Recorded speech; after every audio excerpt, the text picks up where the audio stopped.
katia pana unu warada SOMPA de asitine munu ema katia pa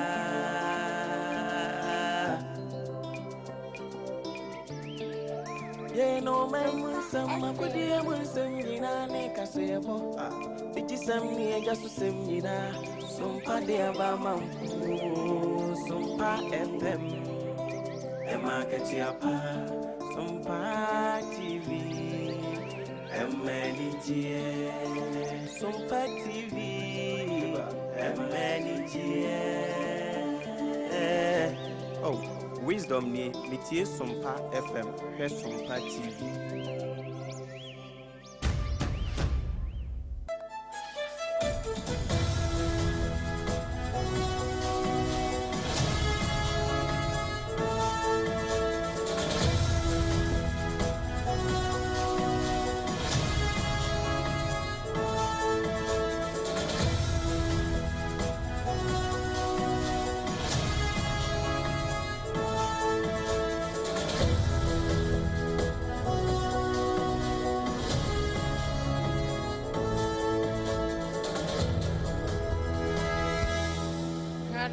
My Maya Mamunina Moachi Mama Kwaba SOMPA 106.5 FM.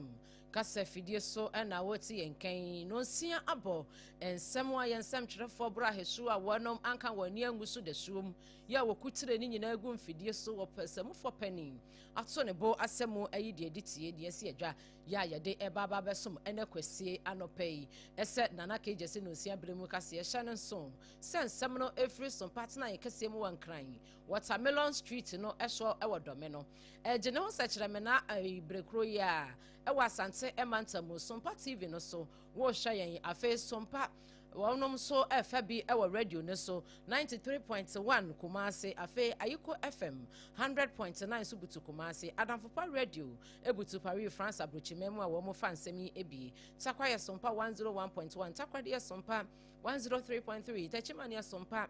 90 techimania SOMPA 106.1 Sunyani ya SOMPA 90.7 and afi doma aya SOMPA 101.3 mankesim ne nkwado aya Kingdom 106.1 afi yenuan mo mubutu Kaneshi market wo butie bi ewo Kanesh Urban radio so doma 100.7 enso butu doma ahinkro ya wo mo FB udi koda no ye chia live ya obeti enka ewo chichi ni benche Facebook no ye demu live aya SOMPA 106.5 FM Accra YouTube no aya SOMPA FM live www.sompaonline.com website ya yesemu for penny rata bwata da ma wakutire nsam nyina potokasa mu brofo afoforo bi ka ho ode akogu abetumi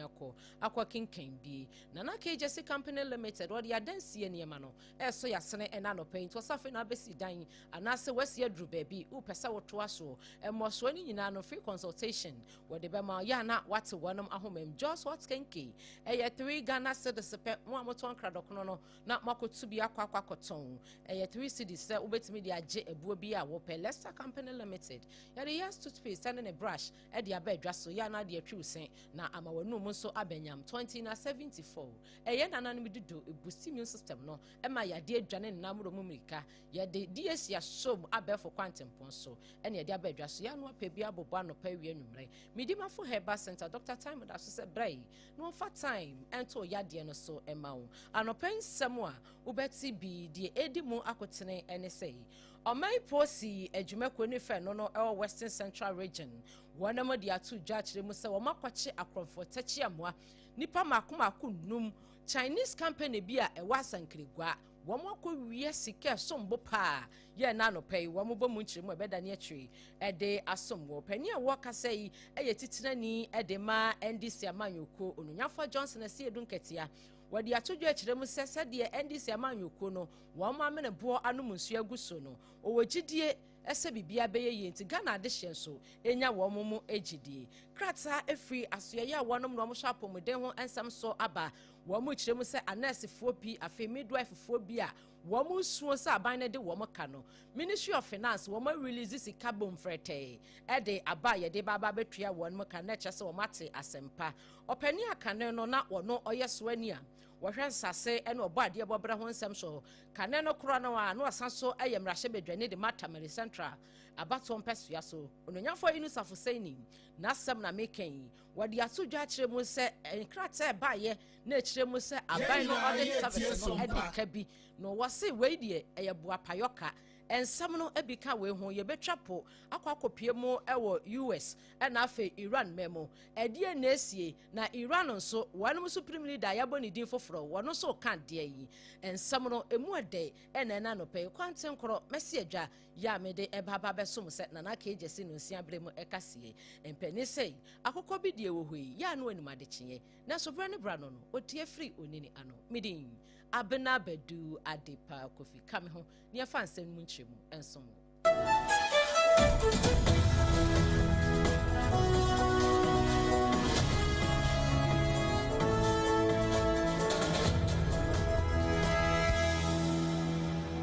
Abusua meda se ye free samono ase ede amawo na said ye my posi adwumako no wonom ani abrese krodom no empani se ufiti ase eburu nsuo ntamu a na aya no ani aye kokonti womo kyeremu sei awrobesi a wonom aye akronfo tachi amo a womo age Ghana afa ne de womu gusu a womu tu womo so esa na atoye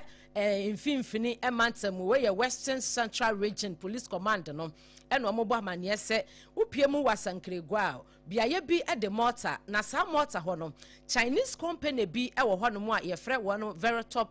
Company Limited ya Chinese fo na China fo no womo edontontonton eye heavy duty machines excavator ene de ekeka ho afidie mu ntummunum na wanu mu kyeremu se womo ho na China fo eba womo akachi beyi womo asotre se akronfo abawia wonom ena ja womo nso ahintahunu afam me kyere CID womo eka womo tambo mu na womo hwehwe mu akohu se sa akronfo yi a China fo yi esusu se obenim match busumi ya ye womu ya yi ne da na etoso edumienu na kyerese nche kora be se na ni 3 days yakwa wia womu bra na anadwo nonso abo apa community no aduonum na ebra wanu mu kyerɛ mu sɛ China fo ne de ma wo mo pepepe so wo mo da ho anadwo no ɛna ɛyɛ akromfo yi ɛbaaye ɛwa senkre guampatam ho no no ɛbɛn Amanfi West mensene no emu ɛwa toye mantamu na wo mo kyerɛ mu sɛ akromfo no fa wo mo sika ne bo ɛso 200,000 Ghana cedis o de quote sika dada ne mu a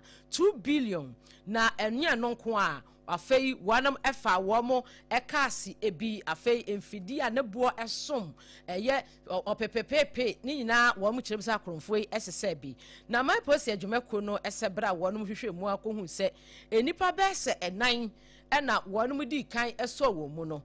se womo so wo mu no womo enya etuo AK47 yi bi ewo wonchen enye etuo yi enko a eniema wonom nya ye womo nya pump action guns bi so eka ho afa eniema yedidi awuo bi ye etu aboba ni nyina wo mu agibi ewa akromfo yi enchen etutia ya ye fra no pistol yi bi eno so wo mu agibi asekan petretwam eye machete no wo mu nya akese baako afa wo mu enya phones be se edumiensa na chese phones no kora no enye China fo no nko phones eye phones wa bi a wonam kora wo mu timi eto hye so ni agye phone ni nyina wo no agibi iPhone ka ho afei Nokia 300 ni nyina eka ho bi na wo mo kyeremu so wo mo nya CCTV camera decoders ewa akromfo yi akache anso ho a wo mo nya handcuffs de posi be chi nipa na odi agu ni nsai wo mo nya makoma akotre miensa ewa akromfo yi akache na face ka wo no sanso nya ye ewa akromfo yi akache eye 198,200 na chese mu odupa na wo mo sei enipa enan a wo mo di ka che wo mo din ene Isaku Ibrahim wanya mfinhia no aduanan emienu afa Fatau Ali wanya mfinhia no aduonu enum yaya mumuni enya mfinhia aduonu ensia Emmanuel Entry enya mfinhia aduonu emienu Richard Abdul wono so enya mfinhia no adu emienu aduonu emienu na posi adwumako nso mo di kan achi mu enan ye no ne ye edin na ye di kan na de ye fra no Richard Abdul ne de wo mo kyerem so odwanen ɔma wɔtwe ma ne nya ɛma wɔpɛ baabi de nti kɔtai nanso ne nyinaa mu no wɔn akwakwakye no ɛde aka nan a wɔn di kan ɛkye wɔn ho ama wɔn akwakwakɔyɛ nnum na polisi adwumakuo yi abɔ amane a wɔn akyerɛ mu sɛ wɔn kyi a wɔn akye wɔn yi ɛnso hɔ a na ankwankwankɔ yɛ sɛ ayɛkye yɛ kora yɛgya yɛn ne wɔn aba ne wɔn na mmɔntene so ne wɔn apagya wɔn mɛn na hwehwɛmu kakra a wɔn so wɔn ayɛ ne sɛ saa nkɔfoɔ nnum akorɔfoɔ tɛkyi a wɔn abrɛ awi dwuro yɛ efo yi saa wɔn mfiri asɛnkiregua mpɔtɛ mu yɛsɛ wɔn firi ɔbo ase mpɔtɛ mu ne wɔn bɛpie mu ɛwɔ ɛyɛ asɛnkiregua mpɔtɛ mu wɔn bɛwie a China fo yi nti ne Nyankopɔn yɛ adom a ɛbiripɛm wɔn de wɔn kɔ akɔgyina mmara no sɛ mmara no bubɔ wɔn mu a ɛne ebu asiako ɛnyɛ obi ɛna di ne ti agye akyerɛ ma na mmom wɔn ankasa ne konkonko ɔpanin a ne nsa ɛhyɛ krataa yi aseɛ ɛyɛ assistant superintendent of police ɛde ma ɛyɛ atɔyɛ ɛmanta mu afafo a wɔn ɛbɔ amaneɛ de ma wɔn maame Beatrice Texan ɔno ɛna ne nsa ɛhyɛ krataa yi ase a yada ne atwi ɛde asom wɔ nsɛm foforɔ mu no wɔpanin a wɔkasa yi ɛyɛ Owura Johnson Asiedu Nketia opie mu ɛwɔ National Democratic Congress NDC amanyɔkuo no mu ɔno na yɛ titena ni ɛde ma wɔnom wɔde ato dwa akyerɛ mu sɛ NDC amanyɔkuo pɛmpɛn so anankorɔ mpanin sɛ praeɛ hɔ yi woyi baako a abugyan na mmom ka bɔ mu a wobɛyere wo ho sɛ deɛn ɛntumi ɛmu da enti no wɔn moma nka bom ɛntena wo mu wɔse bi wɔ hɔ no mu a ɛnɛ yi ɛbɛwi aseɛ no obi kasa ane ɛna sɛ deɛ masom NDC paa na mbaayɛ anaasɛ mpanimfoɔ baayɛ yɛmfiimieɛ wɔse mo nya abotrɛ na mpanin sɛ deɛ adeɛ wɔ no no wadie sɛbi ɛnyɛ deɛ kɔm ɛde no wɔde sansɛm nyinaa ɛto dwa ɛwɔ Abrekuma Central Abato mpɛsua so ɛwɔ abra no ɔne na mu ɛbɔ ne thank you na ɛyɛ tɔ no ɛna ɔde sansɛm nyinaa ɛto dwa wɔkyerɛ mu sɛ deɛ NDC amanyɔkuo wɔn ameneboɔ anom nsuo agusuo no nneɛma bɛkɔ yie na propaganda ne deɛ afa bia ɛyɛ opposition side bia ɛyɛ bi wɔn abrɛ so wɔn ayɛ bi enti sɛ MPP foɔ ɛyɛ propaganda saa na wɔn NDC foɔ ne deɛ wɔn timi takama me akutuba emu wɔn abam koraa wɔnim sɛ bibia bɛkɔ yie ne nsɛm ɛni na yɛbɛda mase yɛnyinaa yɛnim abammerɛ mu so obi boa obibi na wanyi sika yɛdi hɔ ne sɛ wokɔ na wokɔkɔ da nase ɛno nti na yɛahyɛ da ɛde ato hɔ sɛ afe wei 2024 ɛmmɔden a Greater Accra ɛbɔɔɛ no wode toto regions na aka no a yɛ victory no vote no dodoɔ no a every Greater Accra region. And the MPs also says the local parliament here. Region, your NDC MPs, don't go up. And your voter region be more a Greater Accra region. And your MPs don't go up our parliament. And until na asese ye ba me be kire se de mu ye no ye ni aso se de be ya ye betimi ato aso na Greater Accra atra ha ase NDC stronghold enti no ne nsɛm ne nyinaa no ɛna wabɔ ne tɔfa no enti no ɛnkran pumpuni ɛmantamu adehye ne nyinaa no obia enka na akoma fanto ne yam enti no bibia betimi akoso yie ede ama adehye wo wa NDC afem ene sabi wo a wo mpodie NDC kales ne kora no ubisa wo ntimi nka ba akokra nche ne kyese wo ni NDC afem ne nyina no bibia betimi akoyie no wo agidie mapa wo ne mo se enkran fo de amota ato aba edima NDC pa mo kwaso ntoma wo mo saa na bibia bekọ enu achi no ni adote jenkeke ayo obrahia eye manche ya wo mataheku wono so ede adesrede kakra eto ononyafo Johnson Asiedu Nketia enim mama papa ebu nyeto adenya reko je mo fe mo onsuesi je mo fe mo na le nikan shi wajin shikaja eko Abrekuma Central ni ebeizi ni mo dumo na development in January constituency je mo ko ba ke chimidente country runs na wo bo ni acha keri bi e wa ma baba o denche mapa mo fe mo fai ni e ke support fe aha wo ne minimum Abdulatif ke AMC openia wakasa yeyi eye ni adote jenkeke ayo obrahia ya upiemo ewo mata heku a woye ohene ya wote adwa so eno no so de na adehye de kakra ene adehye a wo mo wonpotem woniema ehia wo mo no waka ni nyina ewo nkran kasa mu no nti wo sre onunyafa Johnson ese edu nkete agye no mosquito sa kwa branch ye say wone na ndisi aban no wo mo twa ni mehwa adehye a wo mo mata heku ni mpotemu na wo mo wo haw ya wo mo haw ni nyina no wo hwegu wo mo anim ensem yi ensem twire ni na no ponchecheku ena eto ede som yen yetoa ensam no eso ewo ensam foforo mu eneyi anesefo ena afei ameduaifofo enkabo mukuo wona mate yasem de pa na nsam ho no wo mo fe wo mo se kire mpanimfo se wonfa yafono pan enhyan aban wonom ewie suku eja ya post wo mo nanso said ye wasanka ban ni timitua wonom kan na wo mo hu ni saa emeja wo mo simontini yedede bo wo mo ekoja ni ade a ene yeda sorry ya krata efrashe ya womo ene womo shapomuden ho ensem so metre Ministry of Health akache aba ene wache mu se Finance Ministry no e release clearance bia eno no eba bebetuatua anesefo bia womo ye rotation nurses any midwives no eba betua wonom eka enye womo nko a womo chemu se womo etu sen medical and dental house officers no womo so de eka ho ebi na womo chemu so womo nyina eka bomu a 637 and ye baba betuatua womo kasa 637 no medical and dental house officers and a nurse for ya womo ye rotation nurses and midwives no womo ye 14,279 na mpanimfo akire mu no na womo se womo ate asem da pa sanse sika ya Ministry of Finance womo release ebetumi aboa amomatimi atuatua eka bebre edi afri honom na eye adwumaku eno no eye aban adwumaku a womo shapomuden ho nsam so womo so timi di womo sese womo bo akase said the Ministry of Health for aboa yen ama womo a womo eye ehwa ayade womo tu sen ene womo gi awo ehwa apemfo ewo mayim no womo so etimi asere na womo nsam enchiremu no ene womo chiremu ewo krata yi bio nso se nyankopon eya adom ema panifo release sasika yi won behwe ese anesefo a womo eka ewo bu nyina no obia ensa ebeka na ni nyina mu no dental council examination bi nso nyankopon eya adom ema womo pass ye no womo chiremu se November 2025 mo pass ye nyina na ekamia yese mo nso kakrawa bi ewo aban no wo hwede ma wo nyina musika no eka ho ebi ena abai na ne krata mu no ene womo chiremu se womo nso eti eyiyi nnuro ewo ayasabia hodo womo enso ehye ayi anesefo a womo ekọ fiefie mu eye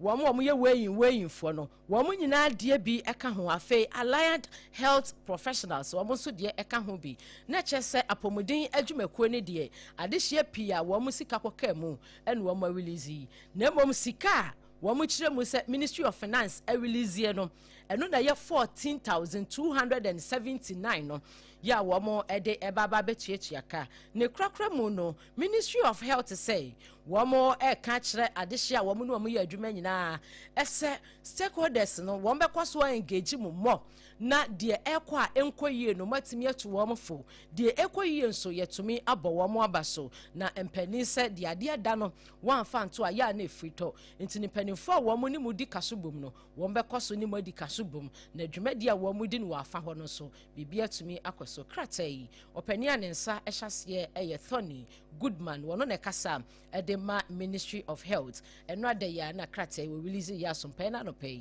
ya dani trade ya somo na KJC Company Limited ekoba sempre mo no ebusua eba no adansie niema papa dia wono akache enego ope enchanse ya de bodan so from ajampantru du befa ensu anu odene ebeto eye still strong afei ope enado de bodan so nsate akwa baako ekosi nsate akwa besa henom ni nyina na KJC Company Limited ebema obi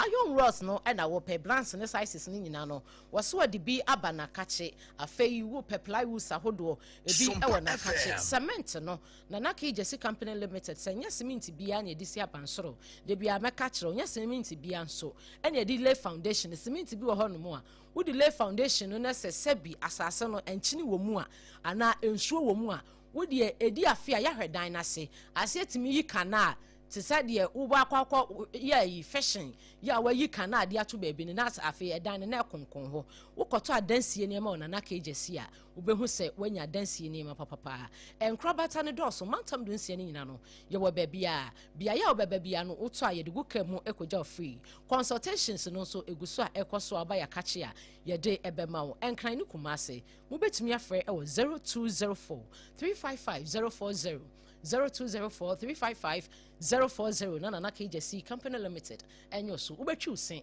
a Leicester Company Limited one of the Yas toothpaste and then a brush abe jaso into no ko jaso a osime pe Yas toothpaste and no one more ebe maubi na Yas toothpaste no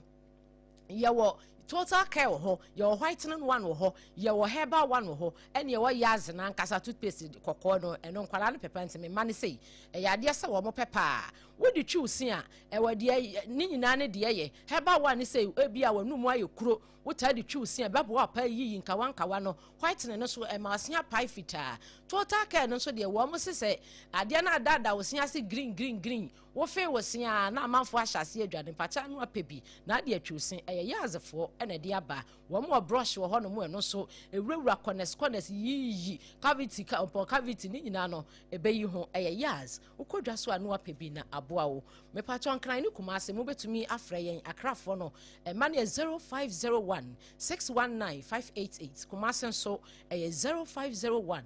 390 338 na yazefo anyo so 2074 edro way yetene so ayesode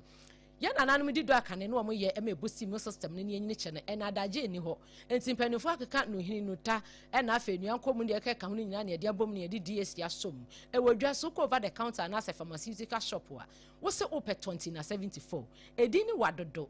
ebaburu wa no so trinity a T74 pebi anopa bubobi etise nsuo enye nwono nti yene a yempa aduru anwunu se ne yene yedi ani aduro bi a woda so bia wonum ka ho a mepacho bibia betumi akoye di ama mo a yade no age mo aboso ache eba no mo liver no ehon sensem infections ahodo se ebimpo a HIV bi ewo so a wonum a esanse e boost immune system ninti no enkwamo na ne wo beko ankasa afa yade bia wo ya na nka boni wechire eye 2074 oba obu nsa ya na meye yade no aye chronic da so pedro bi na ebobo enkrobata no edoso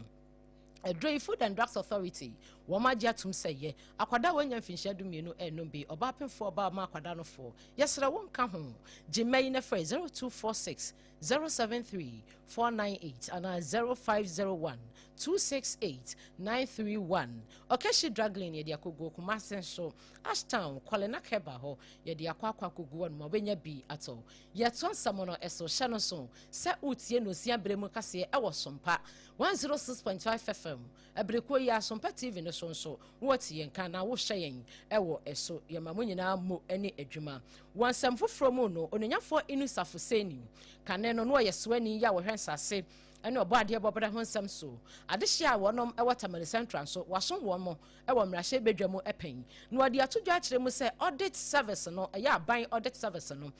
exposes bi a womo ede aba no ekire mu se sika be se 21 billion Ghana cedis ene omo boka ewa afa ho enu no onyanyafo inu safoseni se we die eye ka mo abo eye boapayoka eni da ho ka wose enu ane se na me na mo amoye audit service pa mo audit ye mo se mo aboka wo so mo anya yi ono so mpaka se edi nkomo yi. You must, yes, this is shocking. They might be criminal intent. They might just be willful negligence. Okay? So, you won't expect anybody to raise invoice for payment without supporting documents. So, when the auditor asks for supporting documents and you are unable to provide, it's prima facie evidence of wrongdoing. But that doesn't mean that a wrong has been committed. You understand? So, when the auditor gives you a time limit to bring the documents, when you fail, refuse, or neglect to bring the documents, there's an exit meeting. He says, I've not seen this document. So, the payment is unjustified. That's it. That's an audit report.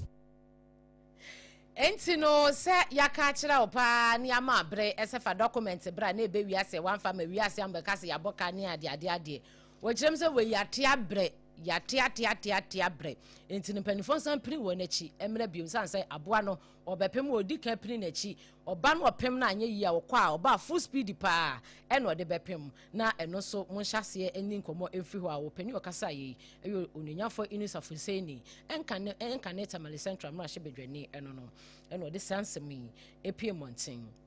ye piemu ewo mfimfini emansem na ade hye a wanom ewo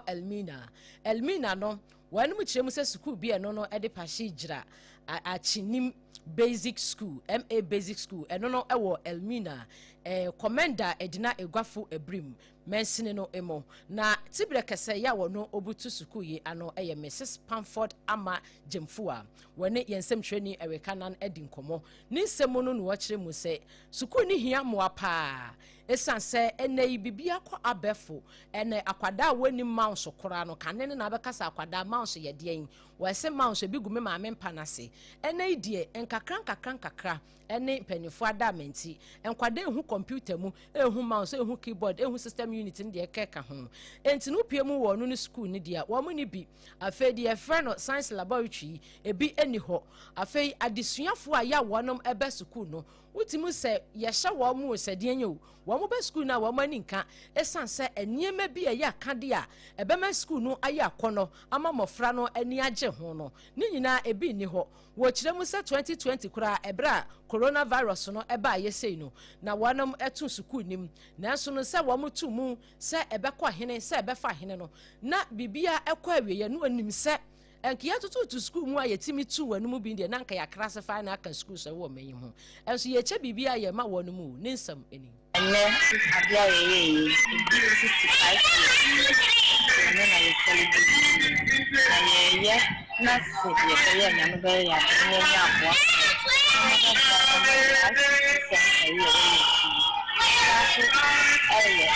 science lab na ye we do science lessons. I'm a very practical. We do ICT. I'm a very ICT. Yeah, what computer science. So we need to do it. I'm not one of our classes. I'm a boy. You're born down. Not face it. Meeting this year, you call when you say global world now. ICT, science. You are to say, I'm here. Doing a work for the fight. That one, Enkwadane besie information technology wanu mu chire mu se technical ka ho na sedie eboa ama mofra bia dwemu bie no enti ho behia esi peshi achinim MA basic school ye no Elmina commander edina egwafo ebrem KEEA mesine no emono wamuti brekese maame Pamford ama Jemfua wono ene kasa ye mpanimfo enkwai ni yenkoboa wonom esanse na wo mudi wo anniversary nti emfinhia pare aduosia enum 65th anniversary ena na school yi edi owura ba kwa wono so wo moto nsafre no onabo Ishmael wono so eye pani e wonpotam ho no mu a wosi aban anemo ono so kodwumadie na CB ne nsam a ode to yensam training erekanan animni. So until you are ABENA, it is we celebrate them happy. Next was the computer lab. Computer some. Next year, we celebrate the ICT center. And the chair Senior Mutara 18 chair, Mutomali. But it does remember from one moment they will show you when you TV when you answer quite you focus when you go slow. When we get that shit, you will go to your ministers. Oh, yeah, next week, I'm a West Department. Over again, no, I'm very estimate. Now, you're very for that. You go to your boy. You're not supposed to go to the computer. Go to the police. Enti no yansem training erekanan no ane Honorable Ishmael edi nkomo yi enti Honorable Ishmael eno wakasa yi said yansem training erekanan de bae no Honorable Ishmael eno de bae na ninsem nyina no se 65th anniversary pa ena peshi achima MA basic school Elmina commander edina egwafo ebrim wanmu di pa dia we enipa kora nko kwa homeje mu anesa wo mu hia kade bebre penifo enko won sra be mu na krakra mu no assembly member metre small honorable ya wono owo Bentuma electoral area eyo no nyamfo wisdom mensam wono so eden sam no kakra eto aso sei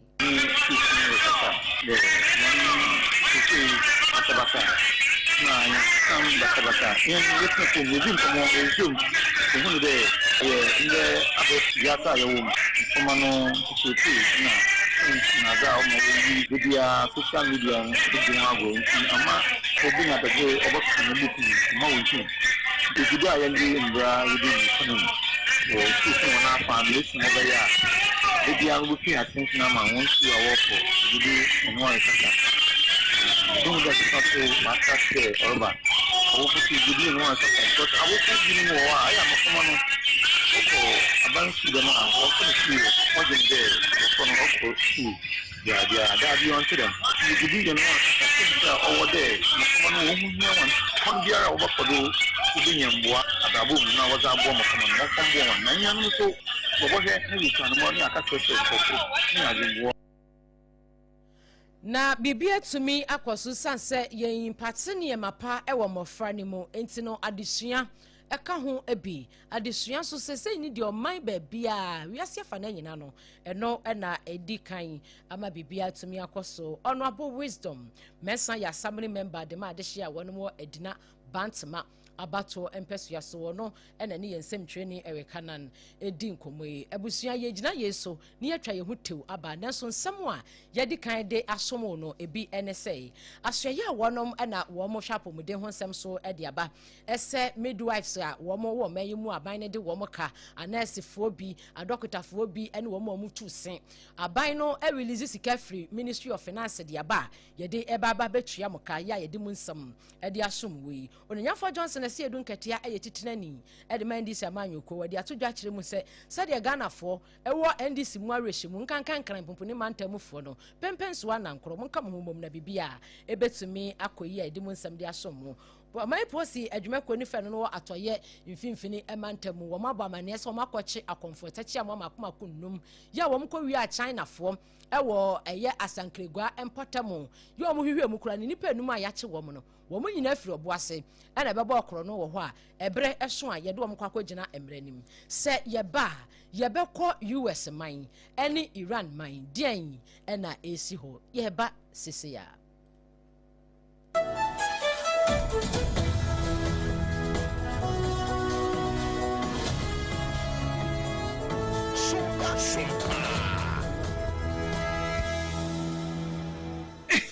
Hey medo edrano pa wutimi to wo boase etwitwi wusi o ado na so ni se mede yas toothpaste and the brush and the twitwi mesima minya homka senti na ye bokoyi na me all time favorite yas herbal toothpaste and the brush aboa me amasesei menum so a enwunu anasa de ehia me self fem me biem na wo hwasa mesi ayefita asesrecha homa na et brightens yas whitening toothpaste and then the brush and then me do shimisi enti na wo see fe na yas total care gel toothpaste and then the brush ni de ebo wo se ho ban demu ni nyina ema wonum ye sham oh yes enu kretrodo yas herbal yas whitening and the yas total care gel toothpaste and then the brush abusuan chamfa se wo pedudu tu e won kran ha for Leicester Ghana Limited and was 050-161-9588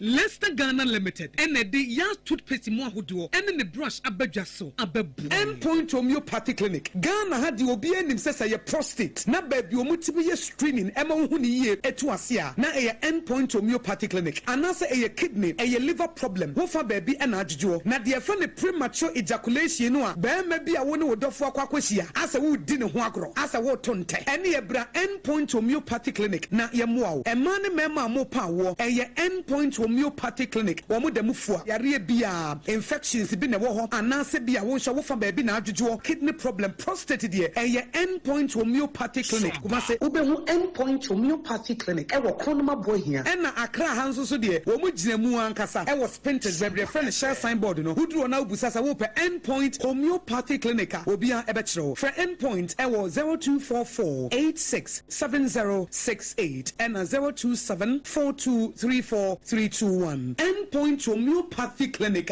wo mo dem Ewra me pacho bra na me hwa de wo bagi bra aden ena nso biem time heba me hye ya me ka se yi ba akun ani wayi mi ensen bra sanya time heba me hya esi agye me ni me fiefo enya de abako ebeso yen we de udi se ofa ni nyina time heba mesha me kasa me di wa dance ya heaven ene de mekwa akopie enti se malaria we draw ne time herbal mixture enye enunku o die nanum oto a wontimi anidie no time herbal mixture duro no ene yema o obo a wafa afuro de o ma akwada anofo ene akwada a woni mfie dumienu entimi num aduro yi bi se obeto aduro yi bi anoma hwe se wakọ hospital anase lab ame hu se wo atudie malaria yi bi ansa se o pe time herbal mixture enu dudu atu a fo ani kire KNG Herbal Center ewo Emrom Abidjan House ana ba akoso wo atonsu Monaco Junction eno echi obenya bi atowo over the counter medicine sellers any herbal shop dodo na emu Fre 0244 417669 Kayo set time no TIME time herbal mixture afi malaria fever bi adani ziba ewo munu betu akọ FDA agi adwadie nkratoa yi atum